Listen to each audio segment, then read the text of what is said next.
Hi, everyone, and welcome. I'm Deanne Barrett, and I have the pleasure of being here with Yafa Luria. Welcome, Yafa. Thank you. Thank you for having me.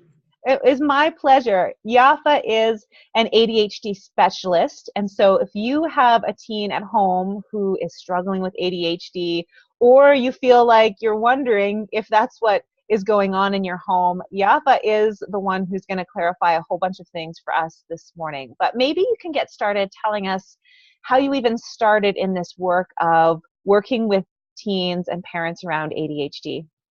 Well, I started working with teens when I was 14 myself, actually. And I was actually teaching kids how to prepare for their bar and bat mitzvahs. So, so and even when I was younger, I just really had this fascination for teens. Like they're just in this own section of life, and it's so different than every other section. So when I was a teacher and a school counselor, I mean, I've taught a lot of different grades, but I really focused on teens. They freaking fascinate me. I don't know. I just love teens. And um, I was diagnosed with ADHD in 1980, but I started teaching in 84, and I happened to be given this class of at-risk kids, and I don't know what, they just gave them to me. It was my first teaching assignment as a full-time teacher. And I had to, really dig deep and really figure out what was going to reach them without having them take over the class. Because they had taken over some classes previous to my year of starting. They were used to just throwing things across the room and shouting and all this stuff. And I was like, oh, there's no way I'm going to make it through a year if they're going to do that. So I just started experimenting and, inspiring and pushing a little and pulling, and where is it my fault, what's going on, and where is it, where am I not reaching them? And I like being held accountable like that. I love that when I'm with teens, I have to be as raw as they are. Otherwise, I'm not going to reach them. And with ADHD teens or teens with special needs, the call to be not just raw, but also to be really me, not to pretend to be anybody else, no facades at all. It's even greater with special needs kids. And who am I going to be? I'm an adult, but I also have ADHD. So how am I going to show up? And so that was, it just like ticked off all the boxes for who I want to be in the world. And so I've been doing it since 84. So. Incredible, incredible. I know when we spoke a little while ago on the phone, we talked a lot about things that happen in the educational system with ADHD kids. And Yeah. I was just sharing how, as a high school teacher, often students come, and by high school, if they have a specialized plan, like here in Alberta, it's called an IPP, an individual program plan. I know they have different names in different places, but often kids who have a code or a label like ADHD or something else, and sometimes multiple codes for one child, they have a specialized plan. And we were just talking about how by high school, what is often written into the plan is that these students need to advocate for themselves, which means speak up for what they need, which as a teacher, I would write that in their plan. And I thought, okay, how am I going to help my student really speak up for what they need when they might not even know what that is, and they might not even know what they can ask for? And many of us, would just write it in there and then kind of feel like, oh, it's up to them now, which really does them a disservice. So can you speak into that a little bit? When we're wanting high school students to advocate for themselves, what are some of the things we actually need to help them do to be able to even manage that? Well, first of all, asking for help is huge for most people, there are tons of adults I know who are afraid to ask for help. And with teens, there's a lot of peer pressure. So you have to make it, you, the teacher, have to make it okay for them to ask for help. And, you know, you may do that. Like I used to say, I still do when I'm doing a class or a presentation, I'll say, you know, asking questions uses a completely different part of your brain, you know, or something like that. And, you know, or you go up to them and teach them how to ask for help. Like, what do you need? Not what do you need help with is too big a question, especially for somebody with ADHD. I mean, they could be thinking of, well, I really need to fix my bike, but you can't help me with that, you know? So like really, really specific stuff. Do you understand the instructions? Do you understand what this particular phrase means, you know, in the instructions? And not make it part of, I mean, you're going to have to spend some extra time, but the cool thing is that the time this is how I've done my teaching for a really long time, is the time you put in the beginning is time saved later on. So it's not going to be, it's like development. It's like when you're potty training your kid, you know, and they want you in the bathroom with them, reading a book or singing a song or God knows what else. You know, if you said to your 9-year-old, do you want me to sit in the bathroom with you and sing a song or read a book to you? They'd be like, no, go away. And it's that kind of thing. Development is not steady the whole, you know, when you're learning a certain skill, you're not going to spend all that time, the same amount of time, like for the duration. So really getting specific and letting them know, here's something you might, without saying, here's something you might have a question about, asking, do you have a question about this? Do you need this? Do you need to check in with me? Do you need to, because just, we don't know what we don't know. And so a lot of kids want to advocate for themselves. They really do, but they don't know what it means, and they certainly don't know how to do it. So email me if you need da da da da da. You know, and you could even say, email me before 8 p.m. You can make sure they have your email address by writing it down again, even if it's been written down. It's not that big a deal to write it down again. And so there's a lot of being super specific in the beginning, and then they will feel comfortable. I mean, for ADHD kids, and I think a lot of special needs kids, if you can connect with them emotionally, they will do anything for you. They will produce for you, but really for themselves. If they feel like you care and you're speaking their language, you've got them. You've got their attention. And I think a lot of times at schools, well, I know, but a lot of times at schools, kids with ADHD are told that in so many words, you need to change.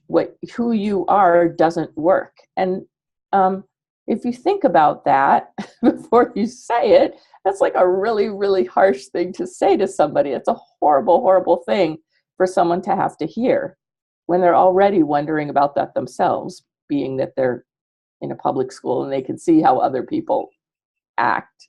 So they know they're different.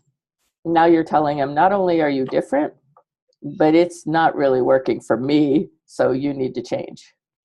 So for parents who are going with their child into a parent-teacher meeting or an SRT meeting where they're talking about a plan, how can parents help bridge the gap between their teen, who they know might be helped by a menu of options, as you just described it, and a teacher who might also need that level of support to know that that's what your child needs? How can a parent go in and help that situation?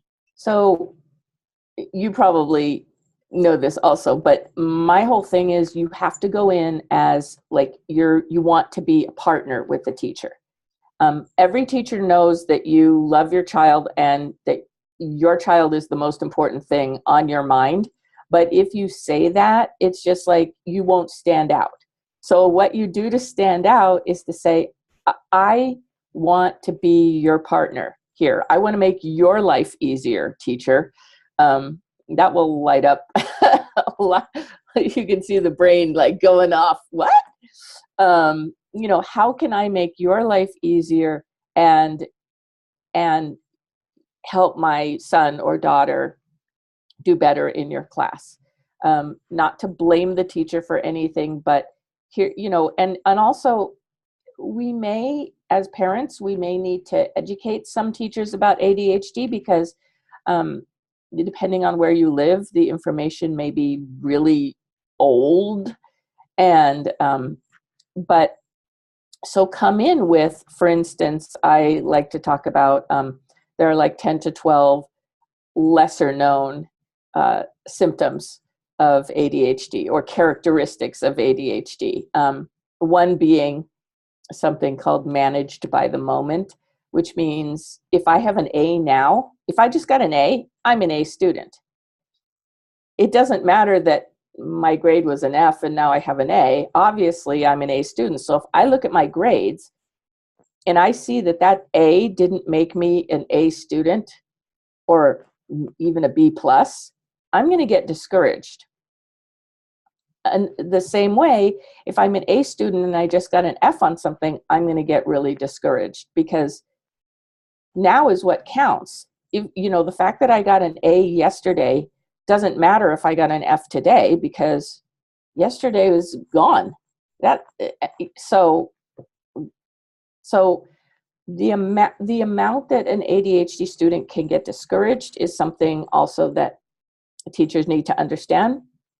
But as a parent, I think saying what's like specifically what your needs are, like, yes, I want my child to self-advocate also. Here is what I see that child may need to get to that place. And, so we have IEPs, so individualized educational plan meetings, but then for ADHD, there's a 504 plan. And it's Americans with Disabilities Act is number 504. So one of the issues was this, there were a couple of super sweet teachers, I was at a meeting for one of my clients and, one of them was an English teacher as I was an English teacher and about my age. And he was like, you know what, we have this new system and they trained us, but they put us all in a cafeteria with our iPads and gave us the training and there was no follow-up. And I don't really know how to use it to its full benefit. So I do it the old fashioned way and I give them, handouts or whatever. And if the teacher not teacher, but the parent may need access, on whatever your online system is for grades and assignments and that sort of thing. That's a way that a parent can help a child, but the teacher may need some help from the school to make sure that the teachers actually know how to use the system so that, the teacher, because it's not that parents don't want to help, it's that they also aren't sure, especially because school for some parents has this whole like emotional weight to it. Like, oh my gosh, if I have to talk to a teacher, like, I'm going to get in trouble. So just being a partner and talking about partnering, partnership, like use every form of that word, is the best way to start for sure. That was a long answer to a simple question. That's great because you gave us a great visual, a great image of what that can look like. Now I want to just go back for a minute. You gave the great example of, you actually sit with your child when you're potty training, but when they're 9, they're like, get out of here. And I know that some parents get really afraid about, thinking my kid is like 14 or 15 and they still need this level of support. Like, how am I going to get them to like 18 and being independent? Yeah. And there's that fear, like, I know this is what they need right now and I'm happy to do it, but I'm worried about I've got like just a few years to help them Right. be independent. So development always, if it's, well, unless your child is severely compromised, and I mean severely, development is always in play, and development always works. The way it works is more attention in the beginning, less later on, and then independence. And so one of the things about ADHD kids is that since I was one of those, we are late bloomers. We are not non-bloomers. We are simply late bloomers. And emotionally, we can be 2 to 3 years behind our chronological age. And what parents don't always understand, well, not just parents, but a lot of people don't understand, is that a lot of executive functioning, like goal setting, task initiation, completion of tasks, follow through, all of that kind of stuff has an emotional basis. If you think of the thing the chore or the task in life that you least want to do, you have an emotional reaction to it. And it's the same for kids with ADHD or teens with ADHD. You have to have a certain amount of a certain ability to manage your emotions and to be in charge of your emotions in order to get certain tasks done. And so some of that comes with maturity and brain development. And some of that comes with actually helping the child out. I always, aside from the potty training example, if you use walking or talking, when we teach a child to walk, we don't, or sometimes you don't even have to teach them, but we don't say, you keep falling down. I don't think walking's for you, or you keep falling down. You may never walk. We don't say that. And some kids have trouble with speaking. Some kids speak fluently, at 2 years old, and some, it takes a while. And we don't say, talking, I don't know. I don't think that's your thing.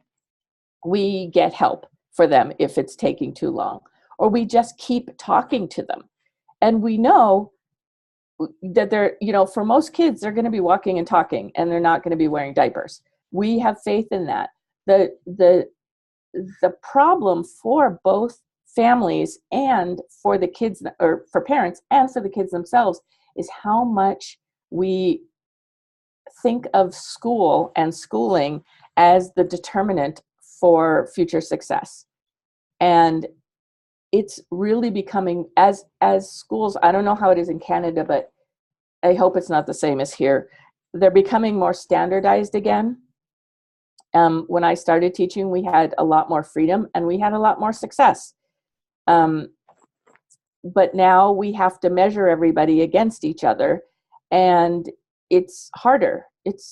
And so there are kids that are falling through the cracks. So a parent's job really is going to be to offer that extra support, even if that extra support is taking them to museums, or taking them to plays or art galleries, or giving them music lessons, or whatever it is. Because now school is, they're cutting back on so many electives. And so it's become the family's job to help the child find, what their passion is and that sort of thing. So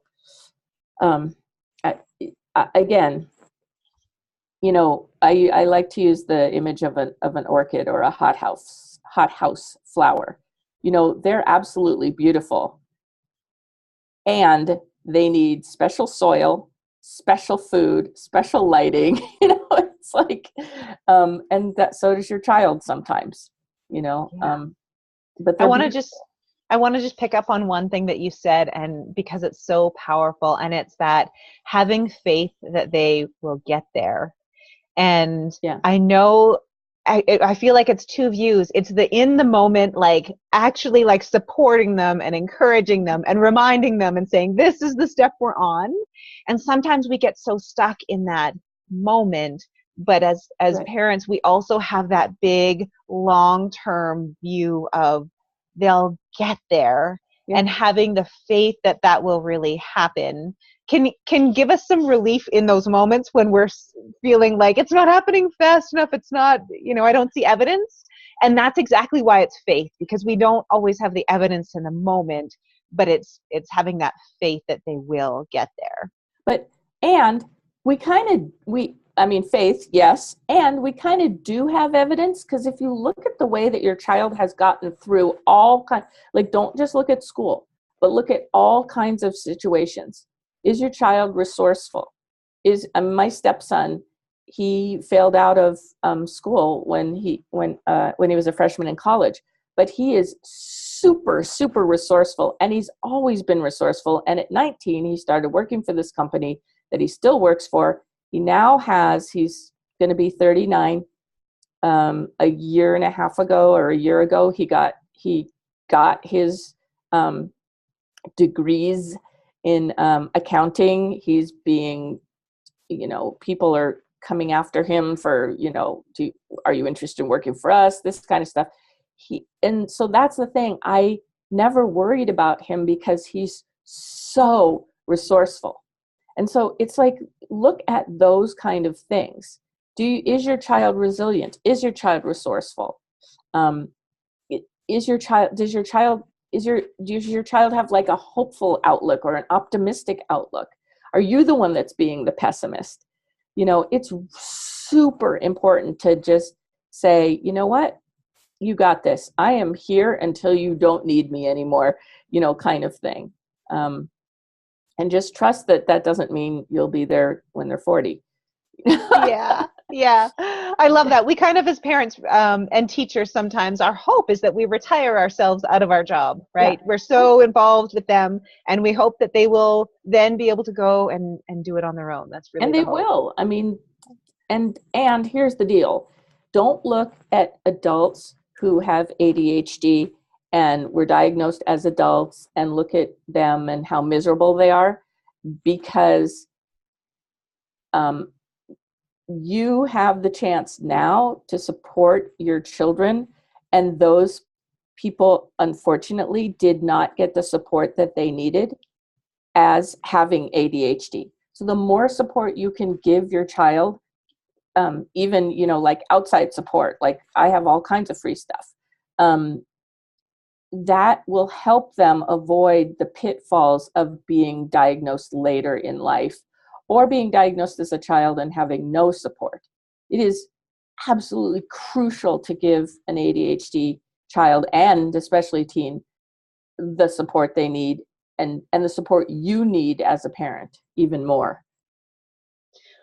I know that there are some significant gifts in having a brain that is called an ADHD brain. So maybe let's just end on that. Can you tell us 3 of the gifts of having ADHD? So if you need an idea person, that's the person you're going to want to have on your team, first of all, and let them have free reign. We have so many ideas. I am never at a loss for ideas. And if you're stuck, you may need somebody with an imagination that can, because there are people that they're wonderful, amazing people, but they don't have the biggest imaginations. So you want somebody with an imagination if you want your business to move forward. I also, and I think this is true of other ADHD people, so we have this like sort of barometer or seismograph. If there's a little tremor in the force, so to speak, we're going to detect it. And a lot of times that's why we are acting out at home. It's because the parents aren't actually following through on parenting commitments. And so we're like, something's not right. Or you'll say something that isn't actually the truth. It's a little bit of an exaggeration, and your kid will be like, rah, rah, rah, rah, rah, rah, rah. So how I look at that is we are good detail people. If you're launching a project or a product, we're going to see if something is off. this doesn't make sense is going to come up a lot. And listen to that, because we're going to be able to tell if something is off, because we have that detection ability. And aside from being mostly super funny and awesome, I have to say that I didn't know this of myself growing up. I've learned this later in life just because of how I was treated as a person with, at the time, called minimal brain dysfunction. Wow. But, yeah. But people with ADHD are some of the most compassionate people out there. And any parent will tell you that. If you have a kid with ADHD, you know that your child is super compassionate. And that is so useful for working with groups of people that need extra compassion, working with animals. It could be working with the environment, just tapping into the heart of the ADHD person you're going to get so much. I like to call it big heart, noisy brain. You know, just, yeah, we have noisy brains, but we also have huge hearts, and tapping into that is going to it's like I said about connection. You can make the connection with the person with ADHD, you're going to get a lot of effort and performance and productivity out of that person. You're just reminding me of so many students that I've had who would say to me, you know, Mrs. Barrett, this isn't right on this page or this thing. Right. And I always appreciated that because everyone else was just very nice. I was like, great, thank you. I will correct that for the next time. And it was a great way that we could connect because they could see it and I could receive it and appreciate that. Yeah.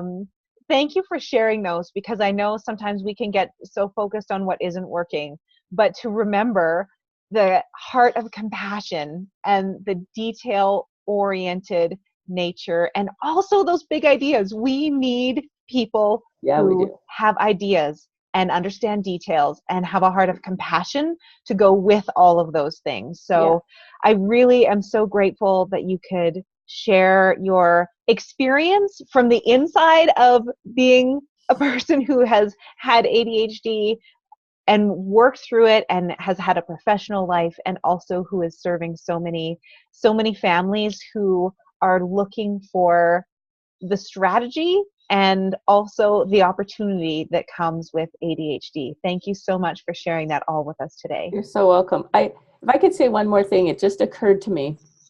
So when I was growing up, I got in trouble a lot, just for some perspective here. And one of my best friends, who's still one of my best friends, her dad told me that he thought that I was going to be one of those criminals that commits the perfect crime. Like I would figure out the perfect crime, and then I would make one mistake and I would be sent to jail for life. He told me that when I was a teenager, and I would like to say I have never been to jail. Thank you very much.